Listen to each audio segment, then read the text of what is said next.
ಪ್ರವೀಣ್ ಕೊಲೆ ದುರದೃಷ್ಟಕರ ಸಂಗತಿ. ಕಠಿಣ ಕ್ರಮ ತೆಗೆದುಕೊಳ್ತೀವಿ. ಗೃಹ ಸಚಿವ ಆರೋಗ್ಯ ಜ್ಞಾನೇಂದ್ರ ಹೇಳಿಕೆ ಕೊಟ್ಟಿದ್ದಾರೆ. ಕರಾವಳಿ ಇಂಥ ಘಟನೆ ಮರುಕಳಿಸ್ತಾ ಇದೆ. ಪೊಲೀಸರು ಈಗಾಗಲೇ ತನಿಖೆ ನಡೆಸುತ್ತಿದ್ದಾರೆ. ಶಾಂತಿ ಸುವ್ಯವಸ್ಥೆ ಕಾಪಾಡೋದಕ್ಕೆ ಮನವಿ ಮಾಡಲಾಗಿದೆ ಅಂತ ಹೇಳಿಕೆ ಕೊಡ್ತಾ ಇದ್ರು. ನನ್ನ ಸಹೋದ್ಯೋಗಿ ಕೃಷ್ಣ ಗೃಹ ಸಚಿವ ಆರೋಗ್ಯ ಜ್ಞಾನೇಂದ್ರ ಅವರ ಜೊತೆ ಮಾತಾಡಿಸಿದ್ದಾರೆ. ಬನ್ನಿ ನೋಡೋಣ. ಗೃಹ ಸಚಿವರಾಗಿರ್ತಕ್ಕಂಥ ಆರೋಗ್ಯ ಜ್ಞಾನೇಂದ್ರ ಅವರಿದ್ದಾರೆ. ಸರ್, ಮುಖ್ಯವಾಗಿ ಈ ಒಂದು ಕೊಲೆಗೆ ಪ್ರಮುಖವಾದಂಥ ಕಾರಣ ಏನು, ಯಾವ ರೀತಿಯಾಗಿ ತನಿಖೆ ಆಗ್ತಿದೆ ಅಂತ ಸರ್ ಇದೊಂದು ದುರದೃಷ್ಟಕರ ಭಾಳ ಹೇಯ ಕೃತ್ಯವನ್ನು ಮಾಡಿದ್ದಾರೆ ಕೊಲೆಗಡಕರು. ಒಬ್ಬ ಅಮಾಯಕ ಅತ್ಯಂತ ಒಳ್ಳೆಯ ಯುವಕನನ್ನು ತನ್ನ ಬಿಸ್ನೆಸ್ ಮುಗಿಸಿ ಹೋಗುವಾಗ ಕತ್ಲಲ್ಲಿ ಬಂದು ಬೈಕ್ನಲ್ಲಿ ಬಂದು ಅವನ್ನ ಕಡ್ದು ಹಾಕಿ ಕೊಲೆ ಮಾಡಿದ್ದಾರೆ. ಈ ಹಿನ್ನೆಲೆಯಲ್ಲಿ ನನಗೆ ಗೊತ್ತಾದ ತಕ್ಷಣ ನಾವು ಎಲ್ಲ ಪೊಲೀಸರಿಗೆ ಜೊತೆಯಲ್ಲಿ ಮಾತಾಡಿ, ಹಿರಿಯ ಅಧಿಕಾರಿಗಳ ಜೊತೆಯಲ್ಲಿ ಮಾತನಾಡಿ ಎಲ್ಲರನ್ನೂ ಕೂಡ ಅಲ್ಲಿ ಕಳಿಸಿದ್ದೇವೆ. ಮತ್ತು ಇವತ್ತು ADGP ಅವರು ಕೂಡ ಈಗಾಗಲೇ ಹೋಗಿ ಅಲ್ಲಿ ತಲುಪ್ತಾ ಇದ್ದಾರೆ. ಹಾಗಾಗಿ ಇದನ್ನು ಗಂಭೀರವಾಗಿ ನಿಮ್ಮ ಕೃಷಿ ಭೂಮಿಯಿಂದ 10 ಪಟ್ಟು ಹೆಚ್ಚು ಸಂಪಾದನೆ ಮಾಡಬೇಕಾ?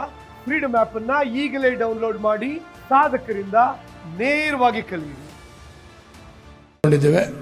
ಎಲ್ಲ ರೀತಿಯಿಂದನೂ ಇದನ್ನು ತಪಾಸಣೆ ಮಾಡಲಿಕ್ಕೆ ವಿಶೇಷವಾಗಿ ನಮ್ಮ ಅನೇಕ ಗುಂಪುಗಳಲ್ಲಿ ಇವತ್ತು ಪೊಲೀಸರು ಸರ್ಚ್ ಮಾಡ್ತಾ ಇದ್ದಾರೆ. ಕರಾವಳಿ ಭಾಗದಲ್ಲಿ ಇದೇನು ಹತ್ಯೆ ಹೊಸದೇನಲ್ಲ ಸರ್. ಹಿಂದೆ ಹರ್ಷನ ಹತ್ಯೆ ಆಯಿತು, ಬಹಳ ಘಟನೆಗಳಾಗಿ ನೋಡಿದ್ದೀವಿ. ಇಂತಹ ಘಟನೆಗಳನ್ನು ತಡೆಯುವಂಥ ನಿಟ್ಟಿನಲ್ಲಿ ಸರ್ಕಾರ ಏನು ಕ್ರಮ ಕೈಗೊಳ್ತಾ ಇದೆ ಅಂತ ಸರ್ ಮುಂದಿನ ದಿನಗಳಲ್ಲಿ? ಖಂಡಿತ ಸರ್, ಕರಾವಳಿಯಲ್ಲಿ ಬಹಳ ವರ್ಷದಿಂದ ಇಂಥದ್ದು ನಡೀತಾ ಇದೆ. ಯಾಕಂದರೆ ಇಲ್ಲಿ ಮಾಡಿದ್ರೆ ಬಾರ್ಡರ್ ಜಿಲ್ಲೆ, ಅದು ತಪ್ಪಿಸ್ಕೊಂಡು ಕೇರಳಕ್ಕೆ ಹೋಗ್ಬೋದು, ಕೇರಳದಲ್ಲಿ ಮಾಡಿದ್ರೆ ಇಲ್ಲಿಗೆ ಬರ್ಬೋದು. ಈ ರೀತಿ ಕೆಲವು ಶಕ್ತಿಗಳು ಇದನ್ನು ಈ ರೀತಿ ಕೃತ್ಯ ಮಾಡುವಂಥ ತಾಣವಾಗಿ ಬಳಸ್ಕೊಳ್ತಾ ಇದ್ದಾರೆ. ಅಲ್ಲಿಯೂ ಕೂಡ ಪೊಲೀಸರು ಬಹಳ ನಿಗಾ ವಹಿಸಿದ್ದಾರೆ. ಆದರೂ ಒಮ್ಮೊಮ್ಮೆ ಪೊಲೀಸರ ನಿಗಾ ಮೀರಿ ಇಂಥ ಕೃತ್ಯಗಳು ನಡೀತದೆ. ಅಮಾಯಕರ ಸಾವು ನೋವಿಗೆ ಕಾರಣ ಆಗ್ತದೆ. ರಕ್ತಪಾತ ಮಾಡುವಂಥ, ಕೊಲೆ ಮಾಡುವಂಥ ಈ ರೀತಿ ನೀಚ ಕೃತ್ಯದ ಕೆಲವು ಸಂಘಟನೆಗಳು ಯಾವುವು ಇದ್ದಾವೆ, ಈ ತನಿಖೆಯ ನಂತರ ಅವುಗಳು ಬೆಲೆ ತೆತ್ತುವಂಥ ಕೆಲಸ ಆಗ್ತದೆ. ಖಂಡಿತವಾಗೂ ಪ್ರಾಮಾಣಿಕವಾಗಿ ನಮ್ಮ ಪೊಲೀಸರು ಕಾರ್ಯಾಚರಣೆಗೆ ಇಳಿದಿದ್ದಾರೆ. ಅಲ್ಲಿಯ ಮಹಾಜನತೆಗೆ ನನ್ನ ವಿನಂತಿ, ತಮ್ಮ ಚಾನಲ್ ಮೂಲಕ ದಯವಿಟ್ಟು ಸಹಜವಾಗಿ ಉದ್ವಿಗ್ನತೆ ಆಗ್ತದೆ, ಹತಾಶೆ ಆಗ್ತದೆ, ನೋವು ಆಗ್ತದೆ. ಇಂಥ ಯುವಕನು ಈ ರೀತಿ ಕಗ್ಗೊಲೆ ಆದಾಗ ಕೇವಲ ಅವ್ರ ಮನೆಯವರಿಗೆ ಮಾತ್ರ ಅಲ್ಲ, ಸಮಾಜಕ್ಕೆ ಆಗ್ತದೆ, ಸಮುದಾಯಕ್ಕೆ ಆಗ್ತದೆ. ಇಂಥ ಸಂದರ್ಭದಲ್ಲಿ ನಾವು ತಾಳ್ಮೆ ವಹಿಸೋಣ. ಪೊಲೀಸರು ಈ ಕಾರ್ಯಾಚರಣೆಯಲ್ಲಿ ಪ್ರಾಮಾಣಿಕವಾಗಿ ಕೆಲಸ ಮಾಡ್ತಾ ಇದ್ದಾರೆ. ಆ ಕೊಲೆಗಾರರನ್ನು ಖಂಡಿತವಾಗೂ ಬಿಡೋದಿಲ್ಲ, ಬೆನ್ನತ್ತಿ ಹಿಡಿತಾರೆ. ಈ ನಿಟ್ಟಿನಲ್ಲಿ ಪೊಲೀಸರಿಗೆ ಅವಕಾಶ ಮಾಡಿಕೊಡ್ಬೇಕು ಅಂತ ವಿನಂತಿ ಮಾಡ್ಕೊಳ್ತಾರೆ. ಕಠಿಣ ಅನ್ನೋದು ಕೇವಲ ಬರೀ ಕಾಮಿಡಿ ಆಯ್ತಂತ. ಯಾಕಂದ್ರೆ ಸರ್, ನಿಮ್ಮದೇ ಆದಂಥ ಕಾರ್ಯಕರ್ತರು ಪ್ರಶ್ನೆಯನ್ನು ಮಾಡಿದ್ದಾರೆ ಸೋಷಿಯಲ್ ಮೀಡಿಯಾದಲ್ಲಿ. ಅಂದರೆ ಇನ್ನೆಷ್ಟು ಬಲಿಬೇಕು ಸರ್ಕಾರಕ್ಕೆ, ನಮ್ಮದೇ ಆದಂಥ ಸರ್ಕಾರಕ್ಕೆ ನಮಗೆ ರಕ್ಷಣೆ ಇಲ್ವಾ ಅಂತ ಸೋಷಿಯಲ್ ಮೀಡಿಯಾದಲ್ಲಿ. ನೋಡಿ, ಪ್ರತಿಯೊಂದು ಘಟನೆ ನಡೆದಾಗಲೂ ಕೂಡ ಯಾವ ರೀತಿ ಈ ಸರ್ಕಾರ ನಡ್ಕೊಳ್ಳುತ್ತೆ, ಯಾವ ರೀತಿ ಕಾರ್ಯಾಚರಣೆ ಮಾಡ್ತದೆ ಅನ್ನುವಂಥದ್ದು ಬಹಳ ಮುಖ್ಯ ಆಗ್ತದೆ. ಹಿಂದಿನ ಕಾಂಗ್ರೆಸ್ ಸರ್ಕಾರ ಇದನ್ನು ಕ್ಯಾಶುವಲ್ ಆಗಿ ತೊಗೊಳ್ತಿತ್ತು. ನಾವು ಹಂಗೆ ತೊಗೊಳೋದಿಲ್ಲ. ಒಂದೊಂದು ಘಟನೆಯನ್ನು ಕೂಡ ಈ ಶಿವಮೊಗ್ಗದ ಘಟನೆ ಆಯಿತು. ಯಾವುದೇ ಸಾಕ್ಷ್ಯಾಧಾರಗಳು ಲಭ್ಯ ಇಲ್ಲದಿದ್ರೂ ಕೂಡ 48 ಅವರ್ಸ್ನಲ್ಲಿ ಅವ್ರನ್ನ ಬಂಧನ ಮಾಡುವಂಥ ಕೆಲಸ ಆಯಿತು. ಬೆಂಗಳೂರಿನಲ್ಲಿ ಚಂದ್ರು ಹತ್ಯೆ ಆಯಿತು. ಕೇವಲ ಒಂದು 10-12 ಗಂಟೆಯಲ್ಲಿ ಆ ಚಂದ್ರು ಹತ್ಯೆ ಹಂತಕರನ್ನ ಹಿಡಿದು ಅವ್ರನ್ನ ಎಡೆಮುರಿ ಕಟ್ಟಿ ಜೈಲಿಗೆ ಕಳಿಸುವಂಥ ಕೆಲಸ ಮಾಡಿದ್ರು. ಹೀಗೆ ನಾವು ಎಲ್ಲೂ ಕೂಡ ನೆಗ್ಲೆಕ್ಟ್ ಮಾಡ್ತಾ ಇಲ್ಲ. ಆಕಸ್ಮಿಕವಾಗಿ ಸಡನ್ ಆಗುವಂಥ ಇಂಥ ಘಟನೆಗಳನ್ನು ತಪ್ಪಿಸುವಂಥದ್ದು ಸ್ವಲ್ಪ ಕಷ್ಟ ಆಗ್ತದೆ ಪೊಲೀಸರಿಗೆ. ಆದರೆ ಆದಾಗ ನಾವು ಇದನ್ನ ಗಂಭೀರವಾಗಿ ತೊಗೊಳ್ತೀವಿ, ಒಂದು ಮೆಸೇಜನ್ನು ಕಳಿಸ್ತೀವಿ. ನಮ್ಮ ಸರ್ಕಾರಕ್ಕೆ ಬದ್ಧತೆ ಇದೆ. ಖಂಡಿತವಾಗೂ ಇದನ್ನು ನಗಣ್ಯ ಮಾಡೋದಿಲ್ಲ. ನಮ್ಮ ಸರ್ಕಾರ ಅತ್ಯಂತ ಗಂಭೀರವಾಗಿ ಕಾರ್ಯಾಚರಿಸುತ್ತೆ. ಏನಾಗ್ತದೆ, ಅನೇಕರಿಗೆ ಹತಾಶೆ ಆಗ್ತದೆ. ಏನಪ್ಪ, ನಮ್ಮ ಸರ್ಕಾರ ಇದ್ದಾಗಲೂ ಹಿಂದೂ ಯುವಕರ ಹತ್ಯೆ ಆಗ್ತಾ ಇದೆಯಲ್ಲ ಅಂತ ಹೇಳಿ ಇದಕ್ಕೆ ಪ್ರಿಯರಾಗಿ ಏನೂ ಮಾಡಲಿಕ್ಕೆ ಆಗ್ತಾ ಇಲ್ಲ. ಅದನ್ನು ಕೂಡ ನಾವು ಯೋಚನೆ ಮಾಡ್ತಾ ಇದ್ದೀವಿ. ಖಂಡಿತವಾಗೂ ಈ ಹತಾಶೆ ಬೇಡ. ನಮ್ಮ ಸರ್ಕಾರ ಬದ್ಧತೆಯಿಂದ ಕಾರ್ಯಾಚರಿಸುತ್ತೆ. ಪ್ರವೀಣನ ಕೊಲೆ ವ್ಯರ್ಥ ಆಗದಿದ್ದ ರೀತಿಯಲ್ಲಿ ನಮ್ಮ ಸರ್ಕಾರ ನೋಡುತ್ತೆ. ಖಂಡಿತವಾಗೂ ಶಾಂತಿ ಸುವ್ಯವಸ್ಥೆಯನ್ನು ಕಾಪಾಡಬೇಕು ಅಂತ ನಾನು ಈ ಸಂದರ್ಭದಲ್ಲಿ ವಿನಂತಿ ಮಾಡ್ತೀನಿ. ಮನೆ ಪ್ರಶ್ನೆ ಸರ್, ಅಲ್ಲಿ ಮೆರವಣಿಗೆ ಮಾಡ್ತಾ ಇದ್ದಾರೆ, ಯಾವ ರೀತಿಯಾದಂಥ ಕ್ರಮವನ್ನು ಕೈಗೊಳ್ಳೋದಕ್ಕೆ ಅಲ್ಲಿ ಸೂಚನೆ ಕೊಟ್ಟಿದ್ದಾರೆ ಅಧಿಕಾರಿಗಳಿಗೆ ಅಂತ ಸರ್? ನೋಡಿ, ಏನು ಮಾಡಲಿಕ್ಕೆ ಹೋಗಿ ಇನ್ನೇನು ಆಗಬಾರ್ದು. ನಾವು ಒಂದು ಕಾನೂನು ಕೈಗೆತ್ಕೊಂಡು ಅವರು ಮರ್ಡರ್ ಮಾಡಿದ್ದಾರೆ, ನಾವು ಇನ್ನೊಂದು ಕಾನೂನು ಕೈಗೆತ್ಕೊಳ್ಳುವಂಥ ಕೆಲಸ ಮಾಡೋದು ಅವಶ್ಯಕತೆ ಇಲ್ಲ. ಖಂಡಿತವಾಗೂ ಪೊಲೀಸರ ಜೊತೆಗೆ ಸಹಕಾರ ನೀಡಿ, ಸರ್ಕಾರ ನಿಮ್ಮ ಜೊತೆಗಿದೆ. ಯಾವುದೇ ಅಹಿತಕರ ಘಟನೆಗಳಾಗಲಿಕ್ಕೆ ಅವಕಾಶ ಕೊಡಬಾರ್ದು. ಕಾನೂನನ್ನು ನಾವು ಯಾರು ಕೈಗೆತ್ಕೊಳ್ಳೋಂಥ ಅವಶ್ಯಕತೆ ಇಲ್ಲ.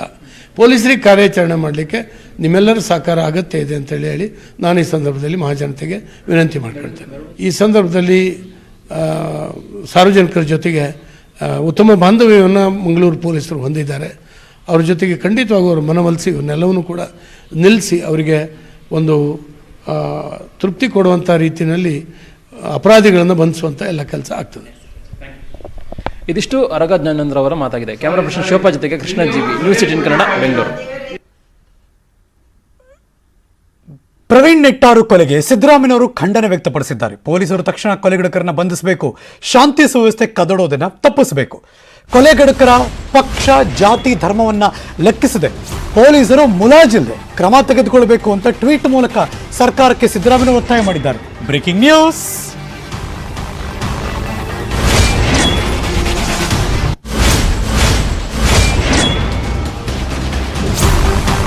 ಇದು ಸಿದ್ದರಾಮಯ್ಯನವರ ಟ್ವೀಟ್. ಪ್ರವೀಣ್ ನೆಟ್ಟಾರು ಕೊಲೆಗೆ ಸಿದ್ದರಾಮಯ್ಯನವರ ಖಂಡನೆಯ ಮಾತಿದು. ಪೊಲೀಸರು ತಕ್ಷಣ ಕೊಲೆಗಡಕರನ್ನು ಬಂಧಿಸಬೇಕು, ಶಾಂತಿ ಸುವ್ಯವಸ್ಥೆ ಕದಡೋದನ್ನ ತಪ್ಪಿಸಬೇಕು. ಕೊಲೆಗಡಕರ ಪಕ್ಷ, ಜಾತಿ, ಧರ್ಮವನ್ನು ಲೆಕ್ಕಿಸದೆ ಪೊಲೀಸರು ಮುಲಾಜಿಲ್ಲದೆ ಕ್ರಮ ತಗೋಬೇಕು ಅಂತ ಟ್ವೀಟ್ ಮಾಡಿದ್ರು. ದಕ್ಷಿಣ ಕನ್ನಡ ಜಿಲ್ಲೆಯಲ್ಲಿ ನಡೆದಿರುವಂತಹ ಬಜರಂಗ ದಳದ ನಾಯಕ ಪ್ರವೀಣ್ ಶೆಟ್ಟರ ಹತ್ಯೆ ಖಂಡನೀಯ ಅನ್ನೋದು ಅವರ ಮೊದಲ ಮಾತು. ಅವ್ರನ್ನ ಅರೆಸ್ಟ್ ಮಾಡಬೇಕು, ಯಾವುದೇ ಊಹಾಪೋಹಗಳಿಗೆ ಶಾಂತಿ ಸುವ್ಯವಸ್ಥೆ ಕಾಪಾಡಬೇಕು, ಅದು ಯಾರು ಕದಡುತ್ತಾರೋ ಅದನ್ನು ತಪ್ಪಿಸಬೇಕು ಅಂತ ಮಾಜಿ ಮುಖ್ಯಮಂತ್ರಿ ಪ್ರತಿಪಕ್ಷದ ನಾಯಕ ಸಿದ್ದರಾಮಯ್ಯನವರು ಟ್ವೀಟ್ ಮಾಡಿದ್ದಾರೆ. ಪುತ್ತೂರಲ್ಲಿ ಬಿಜೆಪಿ ಕಾರ್ಯಕರ್ತನ ಕೊಲೆ ಪ್ರಕರಣ ಪೊಲೀಸರು ತನಿಖೆ ನಡೆಸ್ತಾ ಇದ್ದಾರೆ. ಆರೋಪಿಗಳನ್ನು ಬಂಧಿಸ್ತಾರೆ. ದೆಹಲಿಯಲ್ಲಿ ಕೇಂದ್ರ ಸಚಿವ ಪ್ರಹ್ಲಾದ್ ಜೋಶಿ ಹೇಳಿಕೆ ಕೊಟ್ಟಿದ್ದಾರೆ. ಕೇರಳದ ಲಿಂಕ್ ಇದೆ ಅನ್ನೋ ಆರೋಪ ಇದೆ ಎಂದರು ಪ್ರಹ್ಲಾದ್ ಜೋಶಿ ಅವರು. Breaking news.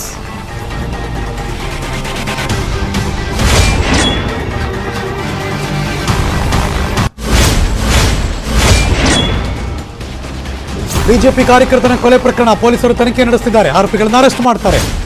ಕೇರಳದ ಲಿಂಕ್ ಇದೆ ಅನ್ನೋ ಆರೋಪ ಇದೆ. ಪೊಲೀಸರು ಈ ಬಗ್ಗೆ ತನಿಖೆ ನಡೆಸುತ್ತಿದ್ದಾರೆ. ಆರೋಪಿಗಳನ್ನು ಬಂಧಿಸಿ ಕ್ರಮ ಕೈಗೊಳ್ತೀವಿ ಎಂದರು ಕೇಂದ್ರ ಸಚಿವ ಪ್ರಹ್ಲಾದ್ ಜೋಶಿ ಅವರು. ಅವರೇನು ಮಾತಾಡಿದ್ರು ಬನ್ನಿ ನೋಡೋಣ.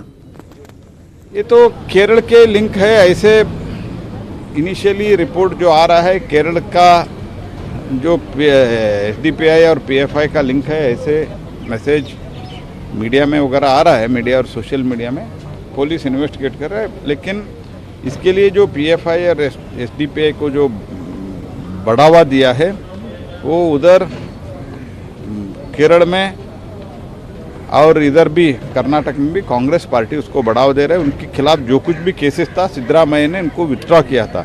इनको एक तरह से एनकरेजमेंट मिल रहे हैं इसीलिए. लेकिन हमारे सरकार उधर जो है सख्त कार्रवाई करेगी और जो कल्प्रिट्स है they will be brought. Praveen ಹತ್ಯೆಗೆ ಸರ್ಕಾರದ ವೈಫಲ್ಯವೇ ಕಾರಣ. ಕೂಡಲೇ ಎಸ್ಡಿಪಿಐ, ಪಿಎಫ್ಐ ಬ್ಯಾನ್ ಮಾಡಬೇಕು. ಧಾರವಾಡದಲ್ಲಿ ಪ್ರಮೋದ್ ಮುತಾಲಿಕ್ ಆಗ್ರಹಿಸಿದರು. Breaking news.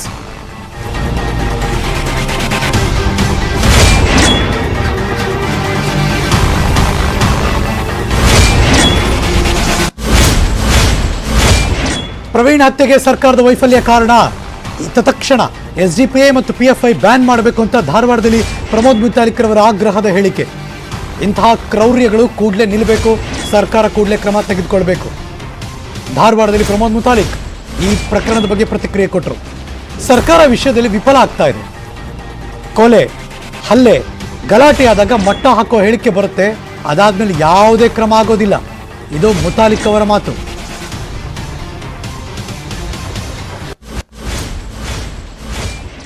ಮುಂದಿನ ದಿನಗಳಲ್ಲಿ, ಮುಂದಿನ ವರ್ಷನೇ 5ನೇ ತಾರೀಕನೇ ಮುಖ್ಯಮಂತ್ರಿಯವರಿಗೆ SDPI PFI ಬ್ಯಾನ್ ಮಾಡಿ, ಇಲ್ಲಾಂದರೆ ರಾಜೀನಾಮೆ ಕೊಡಿ ಅಂತನ್ನುವಂಥದ್ದು ನಾನು ಸ್ಪಷ್ಟವಾಗಿ ಹೇಳ್ತಾ ಇದ್ದೀನಿ. ನಿಮಗೆ ನಾಚಿಕೆ, ಮಾನ, ಮರ್ಯಾದೆ ಏನಾದರೂ ಇದ್ದರೆ SDPI PFI ಒಂದು ಭಯೋತ್ಪಾದಕ ಸಂಘಟನೆ ಅಂತನ್ನುವಂಥದ್ದು ಗೊತ್ತಾಗ್ತಾ ಇಲ್ವಾ ನಿಮಗೆ? ನಾಚಿಕೆಯಲ್ಲಿಟ್ಟಿದ್ದೀರಿ ನೀವು. ಇಂಥ ಕೊಲೆಗಳನ್ನು ಇನ್ನೂ ಎಷ್ಟು ಬಲಿ ಕೊಡೋರಿದ್ದೀರಿ ನೀವು. ಪ್ರವೀಣ್ ಅನ್ನುವಂಥ ಅಮಾಯಕ ಒಬ್ಬ ಕೋಳಿ ವ್ಯಾಪಾರ ಮಾಡ್ಕೊಂಡು, ಚಿಕನ್ ವ್ಯಾಪಾರ ಮಾಡ್ಕೊಂಡಿರುವಂಥ ಒಬ್ಬ BJP ಅಥವಾ ಹಿಂದೂ ಕಾರ್ಯಕರ್ತನ ಕೊಲೆ ಆಗತ್ತೆ ಅಂತಂದರೆ ಇದಕ್ಕೆ ಜವಾಬ್ದಾರಿ ಯಾರು? ನೀವೇ BJP ಅವರು, ನೀವೇ SDPIನ ಬ್ಯಾನ್ ಮಾಡದೇ ಇರೋ ಕಾರಣದಿಂದಲೇ ಇವತ್ತು ಈ ಕೊಲೆ ಆಗಿದೆ ಅಂತನ್ನುವಂಥದ್ದು ನಾನು ಸ್ಪಷ್ಟವಾಗಿ ಆರೋಪ ಮಾಡ್ತಾ ಇದ್ದೀನಿ. ಮೋದಿಯ ಮತ್ತು ಯೋಗಿಯ ಮಾದರಿಯಲ್ಲಿ ಗಟ್ಸ್ ಇಲ್ಲ, ಆ ಧೈರ್ಯ ಇಲ್ಲ, ಆ ಮಾನಸಿಕತೆ ಇಲ್ಲ, ಇವರಿಗೆ ಆ ನೈತಿಕತೆಯೂ ಇಲ್ಲ. ಕಾರಣ ಎಲ್ಲೋ ಒಂದು ಕಡೆಗೆ ಇವರಿಗೆ ಭಯ, ಎಲ್ಲೋ ಒಂದು ಕಡೆಗೆ ಆತಂಕ. ನಾನು ಹೇಳೋದು ಇವರಲ್ಲಿ ಇರುವಂಥ ಮುಸ್ಲಿಂ ಓಟಿಗೋಸ್ಕರನೂ ಏನೋ ಒಂದು ಸ್ವಲ್ಪ ಅಲ್ಲಾಡ್ತಾ ಇದ್ದಾರೇನೋ, ಇದೆಲ್ಲವೂ ಸೇರಿ ಗಟ್ಸ್ ಇಲ್ಲೋದ್ರಿಂದನೇ ಇವೆಲ್ಲ ಪ್ರಕ್ರಿಯೆಗಳಾಗ್ತವೆ. ಹರ್ಷ ಆಯಿತು, ಹರ್ಷ ನಂತರ ನಾನು ಹೇಳೋದು ಇದು ದಕ್ಷಿಣ ಕನ್ನಡ ಜಿಲ್ಲೆ ಅಂತಂದರೆ BJPಯ ಸಂಘ ಪರಿವಾರದ ಭದ್ರಕೋಟೆ. ಶಿವಮೊಗ್ಗ BJPಯ ಸಂಘ ಪರಿವಾರದ ಭದ್ರಕೋಟೆ. ನಿಮ್ಮ ಭದ್ರಕೋಟೆಯಲ್ಲೇ ಹೊಡಿತೀವಿ ಅಂತನ್ನುವಂಥದ್ದು ಇಸ್ಲಾಮಿನ ಮುಸ್ಲಿಮರ ಮಾನಸಿಕತೆ ಇದೆಯಲ್ಲ, ಇದು ಹಿಂದೂ ಸಮಾಜಕ್ಕೆ ಭಯ ಹುಟ್ಟಿಸ್ತಾ ಇರುವಂಥದ್ದು. ಸೊ ಇದನ್ನು ಅರಿವು ಮಾಡ್ಕೊಳ್ಬೇಕಾಗಿದೆ. ಹಾಗಾದರೆ ಸಂಘ ಪರಿವಾರದ ಭದ್ರಕೋಟೆ ಎಲ್ಲಿ ಭದ್ರಕೋಟೆಯಲ್ಲೇ ಛಿದ್ರ ಆಗ್ತಾ ಇದೆಯಲ್ಲ, ಶಿವಮೊಗ್ಗ ಜಿಲ್ಲೆಯಲ್ಲೇ ಭದ್ರಕೋಟೆ ಛಿದ್ರ ಆಗ್ತಾ ಇದೆ ಇವತ್ತು. ಅಂದರೆ ಇವತ್ತು ಹಿಂದೂಗಳ ಕೊಲೆ ಮಾಡಿ ಏನೂ ಮಾಡೋಕ್ಕಾಗೋದಿಲ್ಲ ನೀವು ಅಂತನ್ನುವಂಥ ಒಂದು ಸಂದೇಶವನ್ನು ಮುಸ್ಲಿಮರು ಕೊಡ್ತಾ ಇದ್ದಾರೆ. ಅದಕ್ಕೇನು ಅನ್ನೋದು ಈಗ ಸರ್ಕಾರ ಯೋಚನೆ ಮಾಡಬೇಕು. ಸರ್ಕಾರ ಬಹಳ ಗಂಭೀರವಾಗಿ ಯೋಚನೆ ಮಾಡಬೇಕು.